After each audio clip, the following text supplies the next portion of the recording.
My name is Odette Vance. I'm 34, and I'm a certified sommelier, which means I've spent the last decade training my palate to do something most people never think about: identify exactly what's in a glass, where it came from, and whether the story on the label is actually true. So when my family invited me to a private investor tasting to help save our struggling family vineyard, I already knew exactly which questions I was going to ask about the wine in that bottle. What I didn't know yet was that my own brother had spent 3 months making sure I'd never get the chance to ask them out loud. Welcome back to her final chapter, where every story starts with silence and ends with power. If you've ever had your expertise borrowed for something you never agreed to vouch for, this one's for you. Drop a comment, hit subscribe, and let's get into it.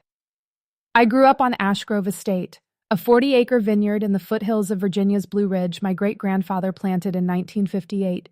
4 generations of Vances coaxing Cabernet Franc and Petit Verdot out of soil that never quite cooperated the way the marketing brochures claimed it did. I learned to read a vine before I could read a book, my grandfather Walter walking me through the rows explaining tannin and terroir the way other grandfathers explain baseball. I left for formal sommelier training at 24, spending 3 brutal years toward my certification, blind tasting exams that fail nearly everyone who attempts them, a body of knowledge covering thousands of appellations, vintages, and production methods most people never realize exists behind a simple glass of red. I built Vance Cellars Consulting from nothing over the following decade, advising restaurants and private collectors on acquisitions, now managing a client portfolio worth several $1,000,000 in fine wine investment. My quirk, if you want to call it that, is that I still carry a small notebook to every serious tasting, not digital paper the way my grandfather taught me, recording tasting notes by hand before I ever check a label, because I learned early that your palate will tell you the truth faster than your eyes will, if you let it speak first. My clients tease me about it. It's the same habit that would end up mattering more than any of us understood. The week my family called asking me to save something I didn't yet know had already been compromised. What most people don't understand about my job is how much of it is forensic rather than aesthetic. A trained palate can identify inconsistencies most people would never notice: a wine's alcohol content that doesn't match its claimed vintage's growing season, a tannin structure that suggests blending, characteristics that simply don't add up to the story on a label. I've flagged counterfeit vintage bottles for 3 different auction houses over the years, work that requires exactly the kind of quiet, careful attention nobody in my family ever believed my career actually involved. The call came on a Tuesday evening in September, my father's voice carrying the particular warmth he reserves for moments he needs something. "Odette, we've got a real opportunity here. A hospitality group's considering a major investment in the estate, and we want you there for the tasting. You've got the credentials now. It would mean everything to have family represented properly." I asked what the investment was contingent on. My father hesitated, then said brightly, "Just showing them what Ash Grove can really do. It's just wine, Odette. You taste it, you say what you always say, and we finally get the capital this place needs. It's just wine." He'd said some version of that sentence to me for 10 years, ever since I'd suggested, at 24, that the estate invest in proper lab testing and tighter quality control before a difficult harvest went to bottle. "It's just wine, Odette. We've been making it here for 4 generations. We don't need a taste tester telling us what's good." I'd left for formal training anyway, financing my own certification, building an entire career out of the exact expertise my family had once dismissed as unnecessary. I told my father I'd come. I did not yet understand exactly what showing them what Ash Grove can really do was actually going to mean.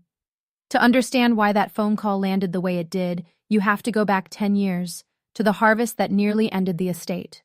A late frost in 2014 had devastated nearly 40% of that year's Cabernet Franc, leaving the estate with a thin, underdeveloped crop. My father and brother Callum, then 26 and newly in charge of production, were determined to bottle anyway, rather than absorb the financial loss of a lost vintage. I just started my sommelier training and suggested, gently, that the fruit simply wasn't ready, that bottling a compromised harvest under the estate's flagship label risked the brand's entire reputation for a short-term cash need. My father's response, delivered at the same kitchen table where I'd later hear "it's just wine" a dozen more times, was final. "We don't have the luxury of your kind of patience, Odette. This family needs to eat.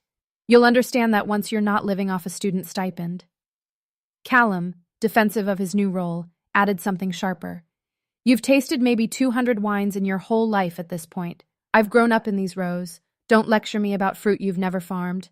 The 2014 vintage went to bottle anyway, thin and underripe, and sold poorly enough that the estate spent the next 3 years recovering from the reputational damage among the small circle of regional buyers who'd noticed. I financed my certification entirely on my own after that conversation, working restaurant floors on weekends to cover exam fees, determined to build an expertise nobody in my family could dismiss as impractical once I actually held it. Here's the part I don't say out loud very often. Despite everything, some quiet, stubborn part of me still measured my own worth against those 40 acres. I learned to love wine standing in those rows beside my grandfather, and no certification I've earned since has ever quite replaced the particular ache of watching my family treat that love as a hobby I'd eventually grow out of.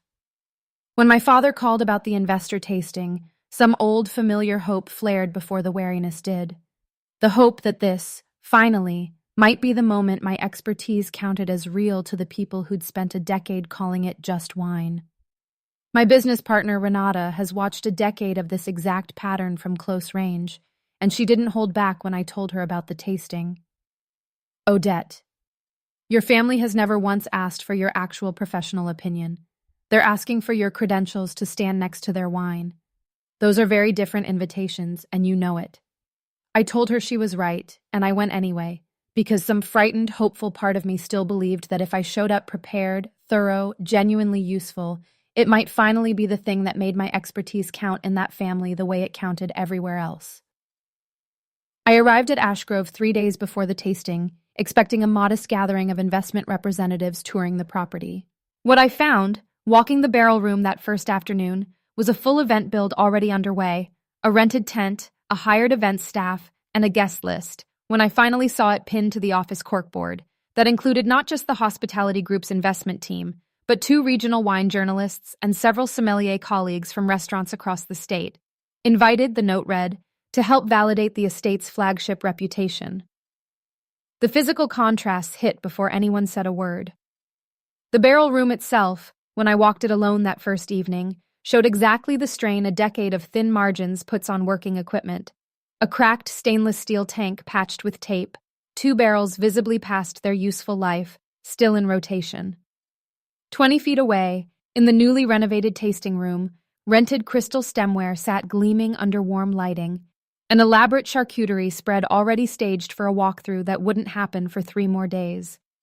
Performed abundance on one side of a wall, quiet structural strain on the other, the exact contrast I'd learned to read in a decade of walking vineyards for clients who were trying to hide exactly this. The small comments started almost immediately, dressed in the particular warmth my family reserves for things they don't respect. My Aunt Bridget, visiting to help with event setup, squeezed my arm and said, "Isn't it nice? You finally get to put that expensive schooling to some real use for the family." My cousin Nate, admiring the rented stemware, asked whether I'd ever consider getting a real position at an actual vineyard instead of just consulting. I manage a wine investment portfolio worth more than the entire estate. I said nothing. Callum himself, passing through with a clipboard, called over his shoulder, "Just don't overthink the tasting notes this time, Odette. We need this to go smoothly." I stepped into the estate's small production office that evening, looking for the current harvest logs to prepare properly for the tasting, and found instead a stack of shipping invoices tucked beneath the harvest binder. Bulk wine purchases from a large commercial producer 2 states away, dated across the previous 4 months, totaling nearly 3,000 gallons. Bulk wine, purchased in volume, arriving at an estate whose own flagship label claimed single vineyard, estate-grown fruit exclusively. My father found me there 20 minutes later, checking on the office lights. "Everything all right, honey?" "What is this bulk wine for?" I asked. Quiet, level, the invoices still in my hand. My father's face did the thing it does when he's already decided how a conversation is going to end before it begins. "Odette, it's just wine. We had a rough harvest this year. We blended in some quality fruit to round out the reserve. Nobody needs to know the details. It's just wine." I didn't confront Callum that night. I spent the following 2 days doing what a decade of professional practice had trained me to do without needing anyone's permission. I requested the estate's actual production records from the winemaking software Callum used, cross-referencing the reported harvest yield against the bulk purchase invoices, and confirmed quietly that the flagship reserve scheduled to be poured for the investors was blended nearly 60% from that outside bulk wine, while every piece of marketing material for the tasting described it as single vineyard, estate-exclusive fruit from a labeled vintage that, on paper, no longer accurately described what was actually in the bottle. The morning of the tasting, my father pulled me aside near the tent entrance, his voice pitched low, urgent. "We really need this to go well, Odette. Investors are counting on your name being here. You're the credentialed expert. When they ask you about the wine, just say what you always say. Keep it simple. It's just wine." Third delivery, aimed directly at me now, minutes before I'd be standing in front of a room expecting my professional judgment.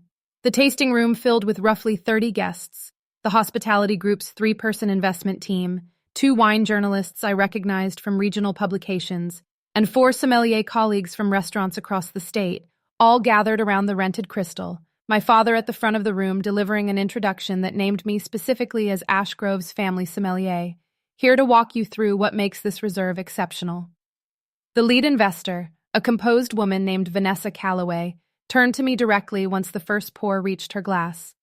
"We understand you're independently credentialed. We genuinely value your unfiltered assessment before we finalize anything. Walk us through it." I let the silence sit. 1 second, 3, 5 full seconds while my father's expression shifted from expectant to visibly uneasy, while Callum, near the back of the room, went very still. "I appreciate that," I said finally, quiet, level, "and I want to give you an honest one, which means I need to say something first. This wine, as currently labeled, doesn't accurately represent what's actually in the bottle." The room's temperature shifted immediately. My father stepped forward, forcing a laugh. "Odette, don't overthink it. Let's not get technical in front of our guests." "I'm not being technical," I said. "I'm being accurate, which is the job you asked me here to do." I turned to Vanessa. "This reserve is labeled as single vineyard, estate-exclusive Cabernet Franc from this year's harvest.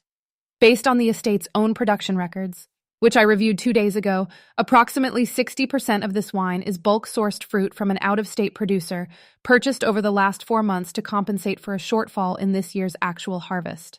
Callum tried first, stepping forward, his voice too loud for the quiet room. "That's not... We made adjustments. Every vineyard blends in a difficult year. That's completely standard practice." "Blending is standard," I said. "Blending 60% bulk fruit while marketing a wine as single vineyard and estate exclusive to investors is not disclosure, it's misrepresentation, and I suspect you know the difference, because you never told me either." Vanessa set down her glass, her expression carefully neutral in the way I recognized from a decade of watching professionals recalculate risk in real time. "I need to see those production records myself before this conversation goes any further."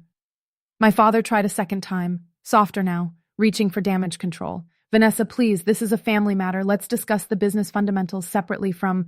"The business fundamentals," Vanessa said, "are that we were told we were investing in a verified single vineyard reserve, and the estate's own credentialed sommelier is telling us, on the record, that isn't accurate. That's not a family matter. That's the entire basis of this investment." One of the wine journalists had quietly started writing in a small notebook.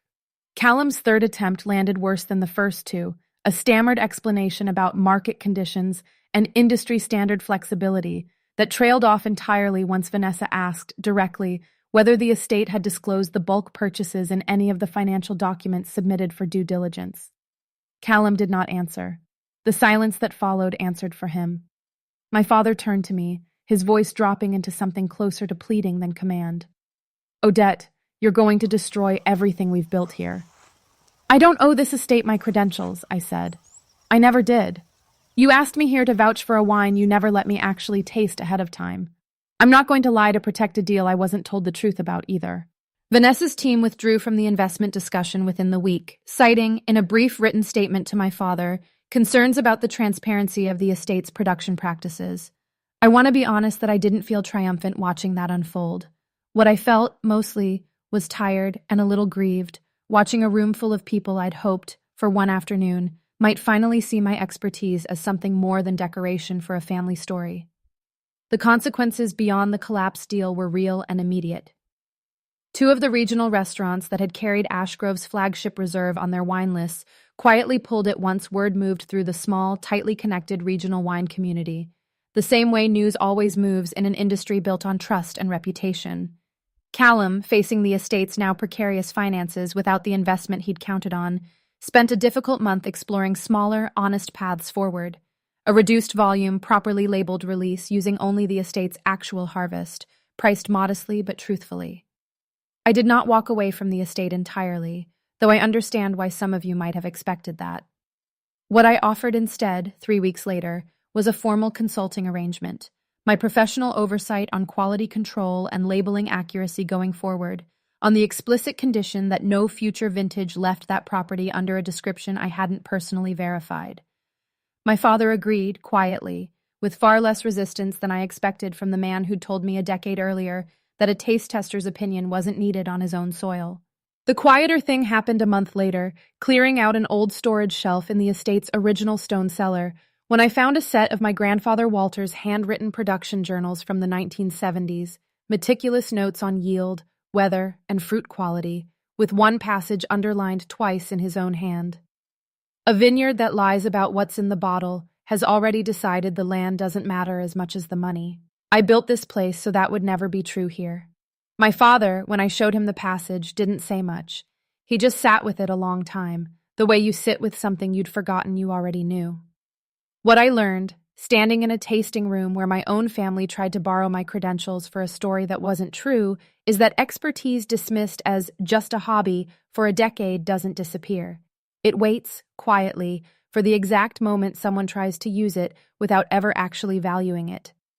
You can blend a bad harvest into something that photographs well in a glass. You cannot blend your way past the person who was trained specifically to taste the difference. That's my story. If it meant something to you, drop a comment and tell me. I read every one. And if you want more stories like this, hit subscribe to her final chapter, because there's another one waiting for you next week.